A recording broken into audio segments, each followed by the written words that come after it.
Bonjour et bienvenue dans l'entretien sur France 24. Notre invité aujourd'hui est Mahmoud Dicko. C'est un imam, mais c'est aussi un acteur politique majeur au Mali. Il a joué un rôle central l'an dernier dans le mouvement de protestation contre le président Ibrahim Boubacar Keïta.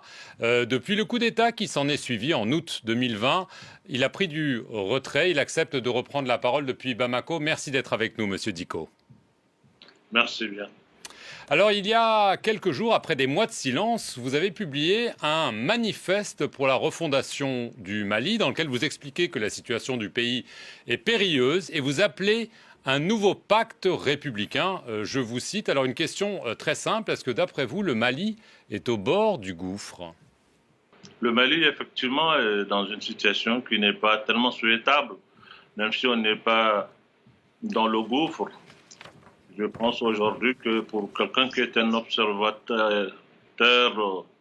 avisé, nous devrons vraiment faire en sorte que la situation ne puisse pas perdurer de la même manière. C'est pour cela que je publié ce manifeste pour faire vraiment un appel à l'endroit d'abord de mes concitoyens pour qu'on puisse vraiment se mettre ensemble tous, parce que seuls unis, on peut vraiment relever les défis qui sont devant le peuple malien. Dans peu de temps, peut-être que la communauté internationale va nous demander d'aller à des élections. Nous allons à des élections pendant que le tissu social est complètement abîmé et que les forces politiques sont dispersées. Je pense réellement que la situation mérite qu'on se mette ensemble pour voir ce qu'il faut faire avant de futures élections. C'est cela, en réalité, le sens que je donne à ce manifeste. Alors, vous dites dans ce manifeste, et je vais vous citer, vous dites, depuis le 18 août 2020, donc depuis le coup d'État, j'ai laissé ma porte grande ouverte. J'ai inlassablement écouté, observé. La situation me paraît trop grave pour que je garde le silence. Si nous ne réagissons pas maintenant, activement et collectivement, l'État qui nous gouverne n'a plus de sens. Il faut sauver le pays. Est-ce que ça veut dire que le régime qui a été mis en place depuis ce coup d'État, aujourd'hui, vous dites, nous amène dans l'impasse? Écoutez, c'est la situation certainement qui peut nous amener dans l'impasse, parce que, vous savez, le coup d'État devrait être un moment et une occasion pour sceller une certaine réconciliation entre l'armée et le peuple malien. Mais malheureusement, il faut le constater qu'avec beaucoup de difficultés et tout ce qu'il y a eu comme haut et bas dans cette situation a fait en sorte qu'il y a encore des méfiances de part et d'autre entre cette armée, qui est une armée républicaine, une armée du peuple, entre cette armée et une grande partie de la classe politique malienne. Nous devrons aujourd'hui restaurer cette confiance. On ne peut pas faire une refondation de notre pays si on ne refonde pas cette situation. Ça va commencer d'abord par la refondation de notre armée, la moralisation de notre armée et la réconciliation entre l'armée et le peuple, la restauration de la confiance entre l'armée et son peuple. C'est à partir de cela que nous pouvons ensemble bâtir quelque chose qui peut être vraiment salutaire pour l'avenir du Mali. Vous ne vous êtes pas vraiment exprimé sur le coup d'État du 18 août dernier. Est-ce que c'était une erreur ou est-ce qu'il fallait faire partir Ibrahim Boubacar Keïta, quels que soient les moyens? Écoutez, moi je ne parlerai pas d'erreur ou de coup d'État. Le coup d'État est un fait, c'est fait et aujourd'hui c'est derrière nous. L'essentiel c'est de se mettre ensemble aujourd'hui pour ne plus tomber dans les erreurs passées. C'est pour cela que je fais ce manifeste. Je pense qu'il fallait le faire aujourd'hui, alerter l'opinion nationale et voire même internationale. Nous sommes dans un monde changeant avec un nouvel ordre mondial qui se dessine à l'horizon. Nous avons des partenaires qui ont des enjeux électoraux comme nous en 2022. Il est temps que le peuple malien prenne son destin en main et que nous-mêmes nous agissons pour nous, par nous, pour essayer vraiment de trouver la solution. Le calendrier qui a été mis en place prévoit un retour aux élections d'ici 14 mois. Vous avez dit hein, dans votre première réponse que vous n'étiez pas favorable à des élections dans les conditions actuelles. Que faut-il faire? Est-ce qu'il faut repousser ces élections ou est-ce qu'il faut les avancer? En tout cas, vous semblez penser que le calendrier mis en place n'est pas le bon. Je ne parle pas de calendrier. Je parle des conditions dans lesquelles nous allons arriver à ce calendrier. C'est ces conditions-là qu'il faut changer, pas le calendrier. Je n'ai jamais parlé de calendrier. Mais je pense que si on va à des élections dans cette situation, dans ces contextes, ça va être difficile. Et ça, je le maintiens.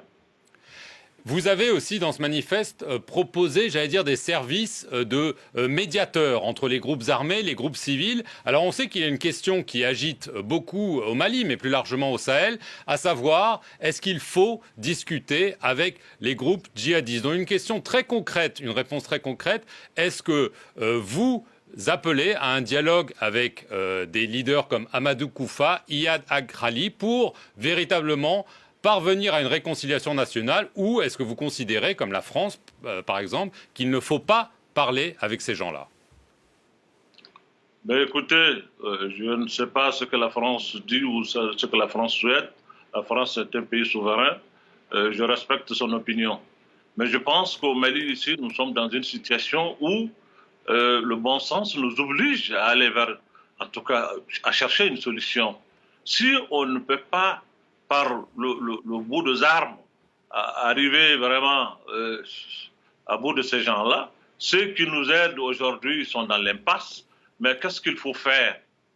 On n'arrive pas à les vaincre militairement, on ne parle pas avec eux, on ne discute pas avec eux. Alors comment on peut accepter d'installer le pays dans une guerre infinie? Mais le bon sens ne peut pas accepter ça. C'est pour cela qu'il faut quand même, à un moment donné, que le peuple se mette ensemble pour dire, mais qu'est-ce qu'on veut? Vous ne pouvez pas nous demander de ne pas parler avec des gens. Militairement, on n'arrive pas à bout de ces gens-là. Ceux qui nous aident n'y arrivent pas. Et vous ne voulez pas qu'on parle avec eux. Ça veut dire qu'on va rester dans une guerre infinie. Un peuple avec tous les défis qui nous assaillent, avec tous les problèmes que le Mali a aujourd'hui. Et si on doit s'installer dans une guerre infinie, alors là, c'est la République qui est en péril. Est-ce que vous proposez donc d'être un intermédiaire entre le pouvoir malien et Amadou Koufa et Iyad Agrali? Est-ce que vous avez même peut-être déjà pris des contacts en ce sens? Parce que pourquoi vous parlez seulement d'Iyad et d'Amadou Koufa? Les acteurs sont nombreux. Le problème entre les différentes communautés sont là, qui nous assaillent. Moi, ça me préoccupe plus que toute autre chose. Des gens qui ont vécu ensemble pendant des millénaires, des siècles, aujourd'hui qui s'entredéchirent. C'est vraiment l'avenir même de la nation qui est en péril quand les communautés composantes de cette nation aujourd'hui s'entretuent. Il faut trouver une solution. Il faut parler avec eux au moins, ces acteurs qui sont sur le terrain. Et je pense réellement que ce n'est pas au-dessus de nos moyens. Et est-ce que vous voulez le faire, vous? Mais moi, je ne suis qu'un individu, ce n'est pas moi, c'est le peuple malien qui décidera de qui doit faire quoi. Mais il faut qu'on se mette ensemble au moins pour définir ça. Est-ce que vous avez un agenda caché? Est-ce que vous êtes imam? Vous êtes un acteur politique de poids? Est-ce que vous avez des ambitions politiques? Évidemment, la question revient. Je vois que vous souriez, mais c'est une vraie question. Ben, écoutez, cette affaire d'agenda caché, c'est ça qui hante tout le monde. Je n'ai pas d'agenda caché, je le dis, je n'ai pas d'ambition personnelle qui est là, je ne suis pas quelqu'un de partisan. Non, ce qui me préoccupe aujourd'hui, c'est le sort de mon peuple, de mon pays, de ces milliers de personnes qui vivent la misère noire, qui sont dans des situations difficiles de précarité qu'on ne peut pas expliquer aujourd'hui.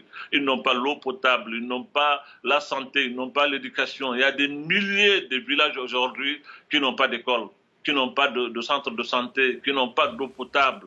Mais quel agenda cherche-t-on quand on a un peuple comme ça et on n'arrive pas vraiment à trouver une solution? Quel est l'agenda que moi je vais cacher? Pourquoi cacher un agenda si je l'ai?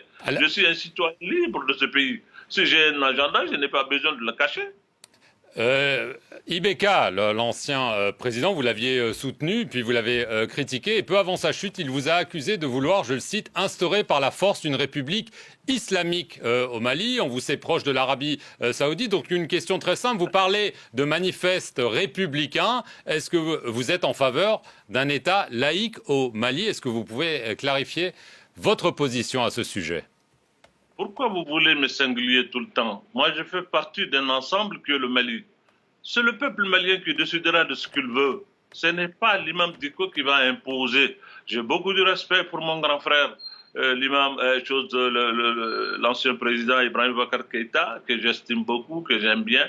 Il a dit ce qu'il a dit, c'est sa pensée, je respecte sa pensée. C'est un droit pour lui de critiquer ou de penser ce qu'il veut. Mais je crois qu'il me connaît mieux que beaucoup de gens. Si j'avais cet agenda, je n'étais pas obligé, moi, de transformer les mosquées en QG pour lui et les lire, lui qui n'a pas de projet de société islamique. Mais maintenant, il est libre de penser ou de dire ce qu'il veut. Mais je veux tout simplement vous dire, être proche de l'Arabie saoudite ne veut pas dire qu'il faut transformer le Mali pour en faire autre chose que les Maliens eux-mêmes ne décident pas. Non, moi j'ai beaucoup de respect pour ce peuple malien. C'est un grand peuple, c'est une grande nation.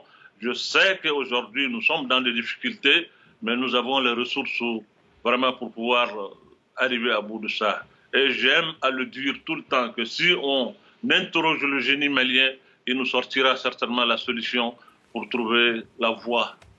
Dernière question, Monsieur Dicot. Exactement, qu'est-ce que vous préconisez de façon très concrète? On sait que vous préconisez un dialogue, mais bon, ça, ce sont des mots, mais des actes. Qu'est-ce que vous préconisez dans les semaines, dans les mois à venir? Mais les actes que je préconise, je ne peux pas les concrétiser seul. C'est avec le peuple malien, c'est ensemble que nous allons le faire. Si j'ai des idées, je les partage avec le peuple malien, et c'est au peuple malien d'apprécier ce qu'on doit faire de ces idées, Inch'Allah.